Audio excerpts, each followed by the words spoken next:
Welcome everyone, আমি সাগর take সাগরের পক্ষ থেকে সবাইকে জানাই আন্তরিক শুভেচ্ছা। আজ আমি আপনাদের দেখাবো কিভাবে আপনি আপনার ইউটিউব চ্যানেলের প্রতিটি ভিডিওর নিচে একটি সাবস্ক্রাইবার বাটন অ্যাড করতে পারবেন। So without wasting any time, let's go.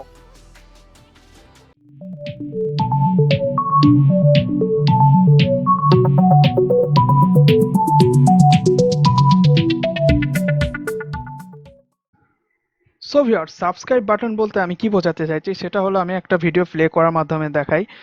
তো আপনারা অনেক ভিডিওতে গেলে দেখতে পাবেন এখানটায় ডান দিকে কর্নারে একটা সাবস্ক্রাইবার বাটন পপ আপ করে, যেখানটায় আপনারা যদি মাউসের কার্সার নিয়ে যান তো সেখানটায় সাবস্ক্রিপশনের জন্য একটা পপ আপ ভেসে ওঠে। সো এটা নিয়েই হলো আজকের আমাদের ভিডিও।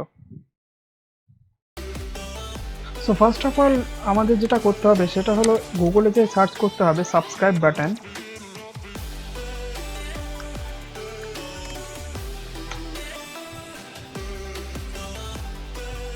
পিএনজি বলে। সো এখানটায় দেখবেন যে অনেক ধরনের সাবস্ক্রাইব বাটন চলে এসছে। আপনারা অবভিয়াসলি এখান থেকে পিএনজি ফাইল ডাউনলোড করবেন, কোনো ধরনের জেপিজি ফাইল ডাউনলোড করবে হবে না। সো এখান থেকে আপনাদের পছন্দ মতো যে কোনো একটা পিএনজি ফাইল ডাউনলোড করে নেবেন। আমার অলরেডি ডাউনলোড করা আছে, সো আমি সেজন্য করলাম না।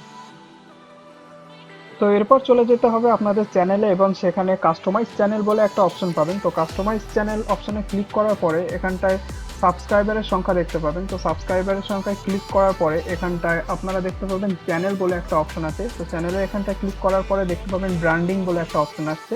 তো ব্র্যান্ডিংয়ে ক্লিক করার পরে আপনাদের যে ইন্টারফেসটা আসবে সেটা হলো এমন, এবং দেখছেন আমার এখানে অলরেডি একটা ব্র্যান্ডিং করা ছিল, তো আমি এটাকে রিমুভ করে দিলাম। রিমুভ করে দিলে আপনাদের যেমন আসবে, হ্যাঁ আপনাদের ঠিক এমনই ছবি আসবে। ওয়াটারমার্ক, অ্যাড ওয়াটারমার্ক, এখানে ক্লিক করার পরে দেখতে পাচ্ছেন এখানে কোনো রকমের জেপিজি ফাইল সাপোর্ট করবে না, অনলি জিআইএফ এবং পিএনজি ফাইল সাপোর্ট করবে। তো এই জন্যই আর কি পিএনজি ফাইলটা সেট করে নেওয়ার কথা হতো। এখান থেকে চয়েস করে নিতে হবে আপনাদের পছন্দের পিএনজি ফাইলটি। আমি আমার চ্যানেলের লোগোটাকে আগে থেকে একটা পিএনজি ফাইল করে নিয়েছিলাম, তো সেই জন্য আমি ওটাকেই আমার চ্যানেলে সাবস্ক্রাইবার বাটন হিসাবে অ্যাড করতে চাই। তো দেখতে পাচ্ছেন এখানে পিএনজি বাটনটা সিলেক্ট করার পরে এখানটা আমরা করে দেবো সেভ। দেন দেখতে পাচ্ছেন ওকে এবং ডান করে দেবো। ব্যাস এটুকুই। এরপরে আপনারা দেখতে পাচ্ছেন এখানটা আপনাদের চ্যানেলের লোগোটা দেখাবে, বা আপনারা যদি সাবস্ক্রাইবার বাটন অ্যাড করেন তো এখানে সাবস্ক্রাইবার বাটনটা দেখাবে।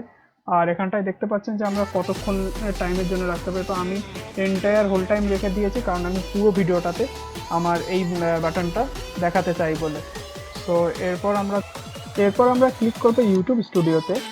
দেন ইউটিউব স্টুডিও থেকে চলে যাব আমরা সেটিংসে, এবং সেটিংস থেকে চলে যাব চ্যানেলে। তো চ্যানেলে চলে যাওয়ার পর চলে যাব ব্র্যান্ডিংয়ে। তো আমরা দেখতে পাচ্ছি অলরেডি এখানটায় আমাদের ব্র্যান্ডিং লোগোটা সেট হয়ে গেছে। তো এইটুকুই, ব্যাস। দেন আমরা রিমুভ করে চলে যাব। এরপর আমরা কিছুক্ষণ ওয়েট করার পরে দেখতে পাবো যে আমাদের সব ভিডিওর নিচেই সাবস্ক্রাইবার বাটনটা চলে এসেছে। তো ভিডিওটি ভালো লেগে থাকলে অবশ্যই লাইক, শেয়ার এবং সাবস্ক্রাইব করবে। থ্যাংক ইউ এভরিওয়ান, দেখা হবে পরের ভিডিওতে।